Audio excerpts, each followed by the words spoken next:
Hello everybody, and welcome back to another video. In today's video, we'll be taking a look at the state of Texas, and I'll be detailing why I do not think that Republicans really have any reason to worry about the Senate election. So we're just going to get right into it, talking about our topic for today. So in case you missed it, we got some polling that indicated that incumbent Republican John Cornyn is actually losing his primary to Ken Paxton. It's early on. Obviously, incumbents have come back to win primaries, but in the latest poll, we saw that Ken Paxton would lead in a primary challenge.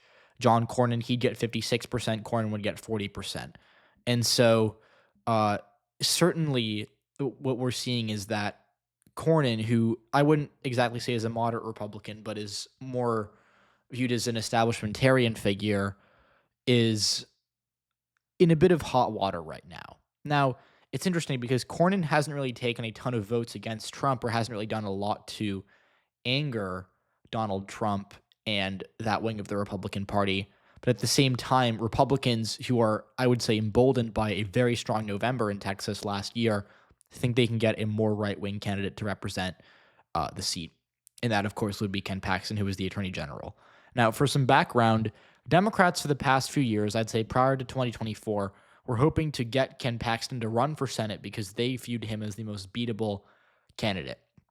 Paxton has consistently done, kind of the worst among candidates running for statewide election in Texas. In 2022, he was the worst performing Republican on the ticket. He did worse than Greg Abbott. He did worse than the other Republicans running for those down ballot offices.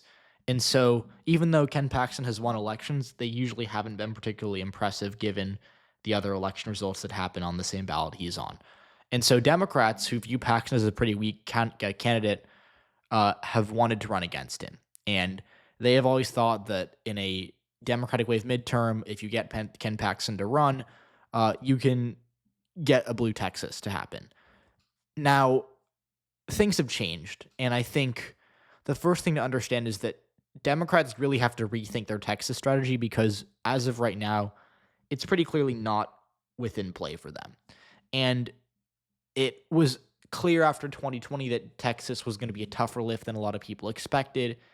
And the bigger problem that we have kind of for Democrats right now is that there's no clear strategy to get it back. There's no direction they can go. And so today I want to focus on what's happened in Texas the past few years and why I don't think that there's any real threat for Republicans. There's no reason for them to be concerned about losing this election. So let's start by understanding that if you went back to the summer of 2020, a lot of Democrats thought that they were either going to win Texas that year or that it was going to be right around the corner. And you had polling in that time that showed Texas within a point. And there were even times where I think Joe Biden basically led in Texas on 538's average. On election day, I know Trump was ahead by, I think, 2, maybe 1.5%. But really, this was a state that a lot of Democrats were hopeful they could win. And Donald Trump won Texas, which on its own was not particularly surprising. But he won it by nearly 6. And we also saw Democrats lose a couple of House seats that they thought they were, at worst 50-50 to win. And they lost them by pretty decisive margins, by 5, 6, 7, 8 points. And so what's happened in Texas since then has been pretty clear backsliding for the Democratic Party.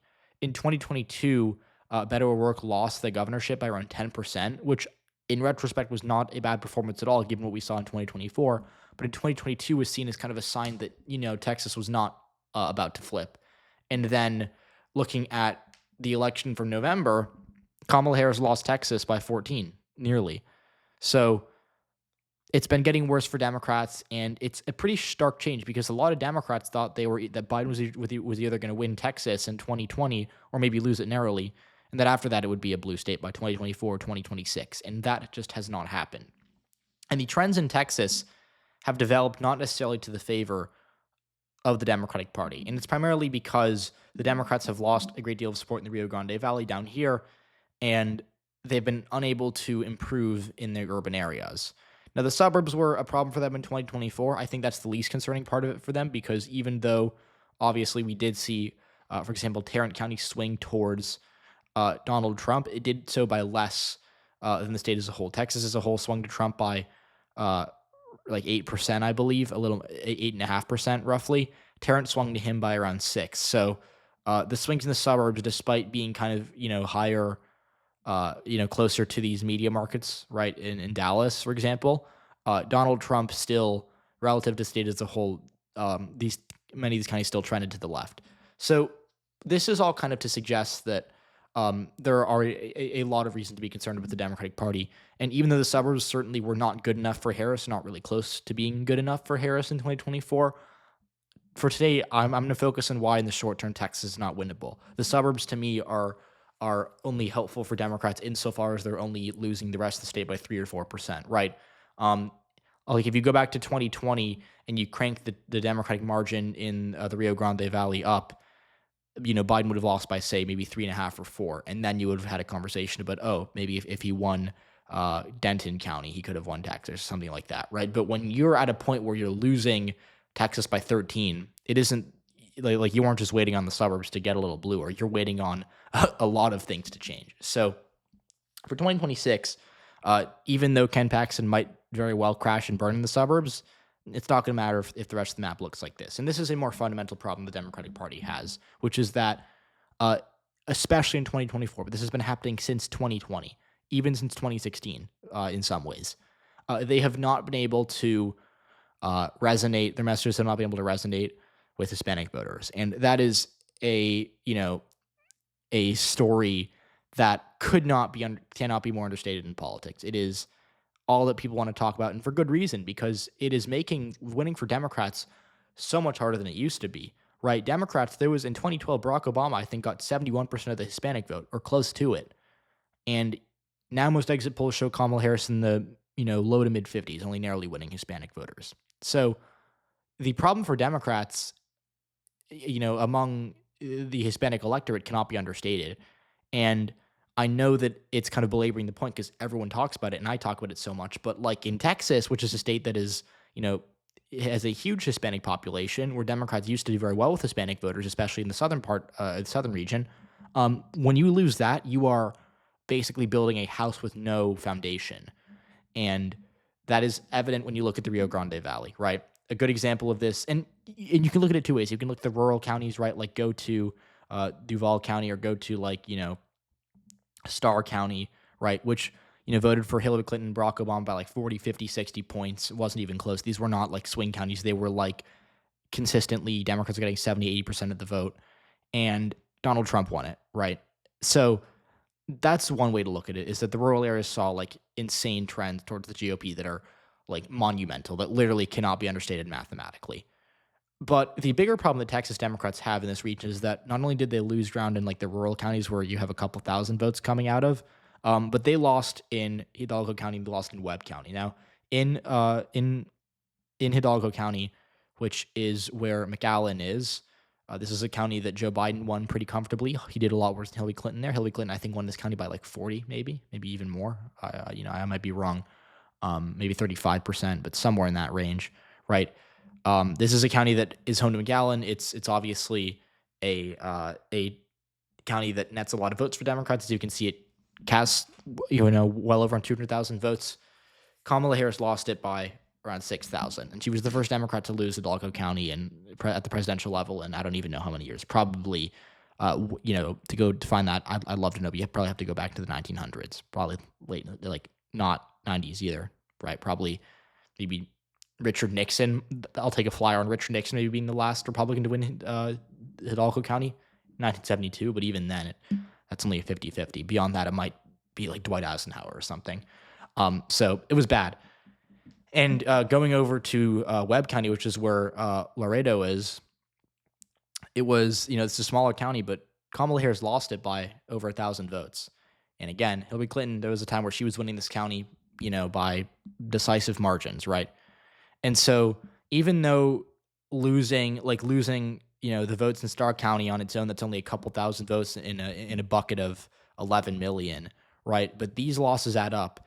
And the question for Democrats becomes, if you're not winning the places you used to win by 50 points, you're not going to be in a position to win anywhere, come close to winning anywhere. Kamala Harris did not come close to winning Texas. So that's the first part of it. But the second part of it that I think goes a little under discussed is that the Democratic Party, and this was the case in 2022, it was even the case in 2020, And the problem that they have is that, and again, I say Kamala Harris here, but it's not. It's I don't blame it fully on her.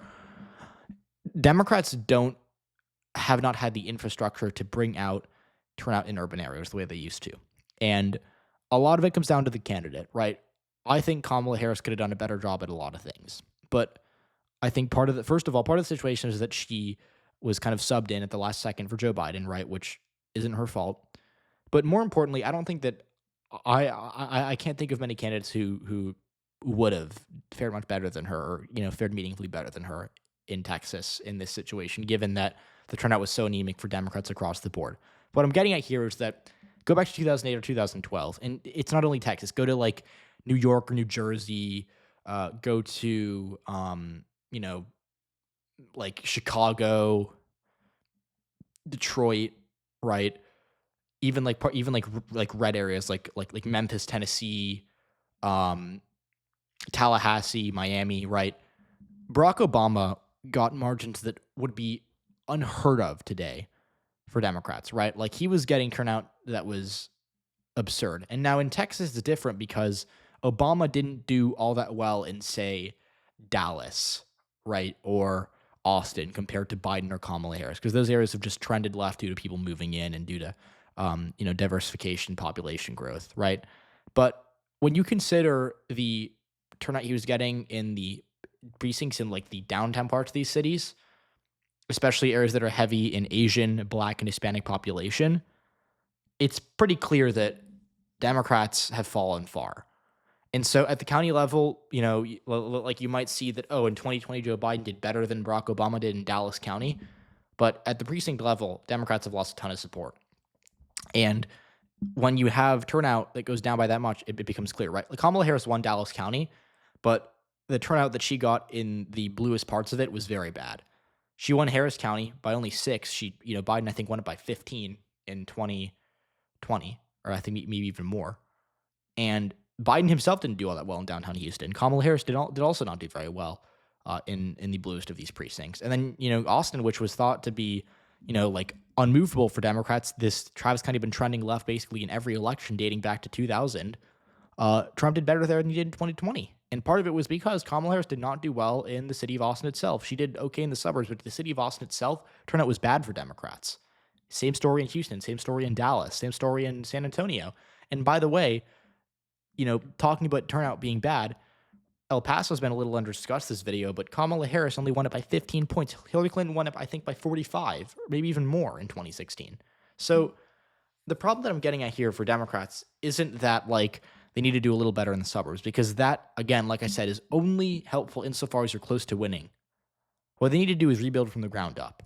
And they haven't shown any signs of doing that because they didn't do it in 2020 after they had like 2020 could have been a productive year for Democrats if they had looked at it and made meaningful change within Texas.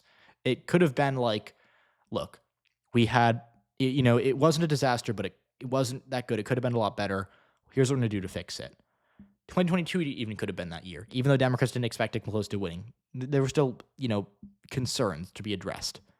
But now, because Democrats did not make, and maybe I'm not saying they didn't try, but because they did not make a fundamental change the way they could have, because they did not address the roots of these problems, they're now in a position where it's kind of all, the house is burned down, right, so to speak. So when the house is burned down, when you have a coalition that literally cannot sustain itself, that is evaporating, it doesn't matter how bad the Republican candidate is. It doesn't matter if Democrats think that they can beat Ken Paxton. It doesn't matter if Ken Paxton's not popular in Texas. What I'm here to argue is that regardless of who Republicans want run, whether or not the midterm is deeply Democratic and whether or not it is a blue wave like Democrats hope, when you have a coalition that is bleeding in support so quickly like the Texas Democrats have, and one that could, right, like Kamala Harris still got 49% of the vote in Webb County. That could go down to 40 by 2026. Who knows, right? Like, it might sound crazy, but at the rate you're going, it's certainly a bad thing. So that's why I think Texas is off the board for Democrats in 2026. Now, it's possible that Republicans do run Ken Paxton, that the race is closer than expected, that we kind of move our expectations back a little bit. But Democrats have gotten burned in Texas 3 years in a row. They have not done well. And 2024 was the worst. It's not getting better. It's getting worse. So until there's meaningful change, I don't think it's smart to bet on the Democrats to do well here. And I don't think as a result of that, I don't think Republicans should be particularly worried about losing the Senate seat. So let me know what you all think. Let me know what you're expecting. Cornyn, Paxton, who knows? For me, I think the result will be the same in a Republican victory, but I'm excited to see what you all think. See you all in the next one.